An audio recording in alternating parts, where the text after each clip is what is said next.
এইমাত্র বৈঠক শেষে প্রধান উপদেষ্টা সুখবর দিলেন। কর্মচারীদের জন্য 1:4 ও কর্মকর্তাদের জন্য 1:6 অনুপাতে পাশ হলো নবম জাতীয় বেতন স্কেল। একই সঙ্গে 100% পেনশন সুবিধা মঞ্জুর। প্রধান উপদেষ্টা এ বিষয়ে সুখবর দিলেন। বিস্তারিত আলোচনা করার শুরুতে যারা এখনও আমাদের এই চ্যানেলের নতুন সদস্য আছেন তারা পরবর্তী আপডেট পেতে চ্যানেলটি সাবস্ক্রাইব করুন।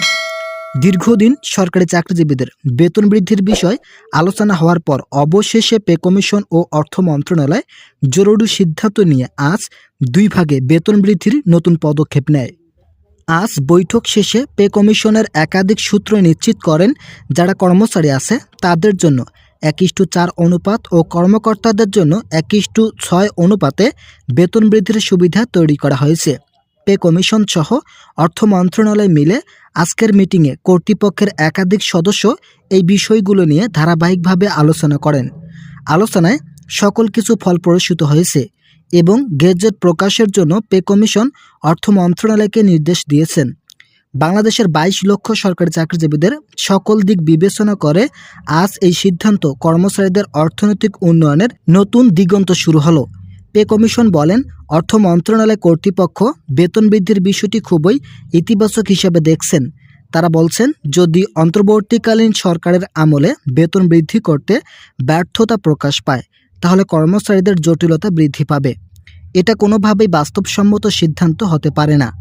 তাই অন্তর্বর্তীকালীন সরকারের আমলে বেতন বৃদ্ধি করতে বেশ কয়েকটি পদক্ষেপ নেওয়া হয়। সেগুলোর মধ্যে প্রাথমিকভাবে অর্থ মন্ত্রণালয় বলেন, আমরা 2 ভাগে বেতন বৃদ্ধি করব। কর্মকর্তা ও কর্মচারীদের মাঝে যদি 2 ভাগে বেতন বৃদ্ধি করা হয় তাহলে বৈষম্য নতুনভাবে গ্রাস করতে পারবে না। যেহেতু পে কমিশন বৈষম্য দূরীকরণের লক্ষ্যে কাজ করে যাচ্ছেন, তাই অবশ্যই সকল ধরনের বৈষম্য দূর করে নতুন গেজেট প্রকাশ করা হবে। তো বন্ধুরা, যারা এখনও আমাদের এই চ্যানেলের নতুন সদস্য আছেন তারা পরবর্তী আপডেট পেতে চ্যানেলটি সাবস্ক্রাইব করুন। নাম অপ্রকাশিত রাখার শর্তে একজন ঊর্ধ্বতন কর্মকর্তা বলেন, প্রধান উপদেষ্টা আজকের বৈঠকে বেতন বৃদ্ধির বিষয়গুলো নিয়ে বেশ কিছু মন্তব্য প্রকাশ করেছেন।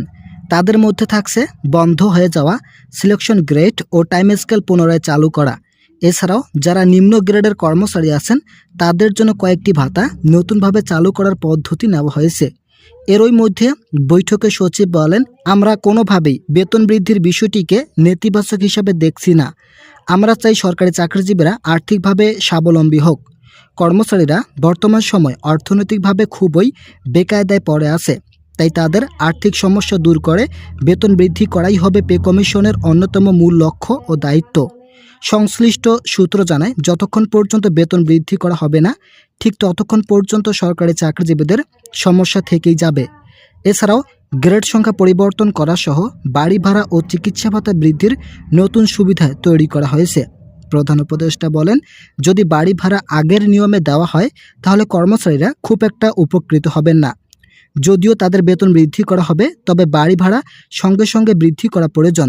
মোট কথা, পে কমিশন আজ যে সুপারিশ দাখিল করেছে সেখানে মূল বেসিক 70% হারে বাড়ি ভাড়া সংযুক্ত করা হয়। যারা শহর অঞ্চলে চাকরিজীবী আছেন তাদের জন্য থাকছে 70% হারে বাড়ি ভাড়া বৃদ্ধির সুবিধা। অপরদিকে যারা সিটি কর্পোরেশন এলাকার চাকরিজীবী আছেন তাদের জন্য 65% বাড়ি ভাড়া বৃদ্ধির নতুন সিদ্ধান্ত উল্লেখ করা হয়েছে। তো বন্ধুরা, যারা এখন আমাদের এই চ্যানেলের নতুন সদস্য আছেন তারা পরবর্তী আপডেট পেতে চ্যানেলটি সাবস্ক্রাইব করুন। আজকের চূড়ান্ত বৈঠকে অবসরকালীন ভাতা 10% বৃদ্ধির নতুন সুবিধা খসড়ায় উল্লেখ করেছে পে কমিশন। অর্থ মন্ত্রণালয় বলেন, যদি এই সময় সরকারি চাকরিজীবীদের বেতন বৃদ্ধি করা না হয় তাহলে তারা মুখ থুবড়ে পড়বেন। যেহেতু সামনে নির্বাচন, তাই নির্বাচনের আগেই সকল কার্যক্রম শেষ করাই হবে আমাদের মূল লক্ষ্য। আমরা চাই সরকারি চাকরিজীবীরা স্বাচ্ছন্দ্যে জীবনযাপন করুক। তাই অবসরকালীন ভাতা 100% পর্যন্ত বৃদ্ধির সিদ্ধান্ত নেওয়া হয়েছে। আগে মাত্র 45% অবসরকালীন ভাতা ছিল, যা কোনোভাবেই গ্রহণযোগ্য নয়, ফলে মন্তব্য করেন সংশ্লিষ্ট কর্তৃপক্ষ। পে কমিশনের একজন ঊর্ধ্বতন কর্মকর্তা বলেন, আমরা বেতন বৃদ্ধির জন্য কয়েক দফায় বৈঠক করেছিলাম। অবশেষে আজকের বৈঠকে আমরা খসড়া হস্তান্তর করতে সক্ষম হয়েছি। এই খসড়ায় বেতন বৃদ্ধির বিষয়গুলো স্পষ্টভাবে উল্লেখ করা হয়েছে। এছাড়াও গ্রেড ভিত্তিক নতুন যে তালিকা প্রস্তুত করা হয়েছে সেখানে সরকারি চাকরিজীবীদের আর্থিক দিকগুলো স্পষ্টভাবে তুলে ধরেছি। 2025 সালের নবম পে স্কেলে যে তালিকা উল্লেখ করা হয়েছে সেখানে কর্মচারীদের বেতন সর্বনিম্ন 23,000 টাকা বৃদ্ধি করা হয়। সর্বোচ্চ বেতন কত রাখা হয়েছে এ বিষয়ে এখন পর্যন্ত কোনো মন্তব্য না করা হলেও অনুপাত হিসাবে বেতন নির্ধারণ করা হয়েছে। এরই মধ্যে পে কমিশনের চেয়ারম্যান জাকির আহমেদ খান বলছেন, আমরা 21 তারিখ নতুন একটি বৈঠকের আয়োজন করেছি। আশা করা যাচ্ছে আগামী 21 তারিখ নতুন একটি গেজেট প্রকাশ করা হবে। মূলত আজ যে বৈঠক হয়েছে এই বৈঠকের আদলে আগামী 21 তারিখ নতুন একটি বৈঠক করা হবে। সেখানে সরকারি চাকরিজীবীদের বেতন বৃদ্ধির নতুন গেজেট উপস্থাপন করা হবে। তো সে পর্যন্ত অবশ্যই আপনারা আমাদের এই চ্যানেলটি সাবস্ক্রাইব করে আমাদের সঙ্গেই থাকবেন।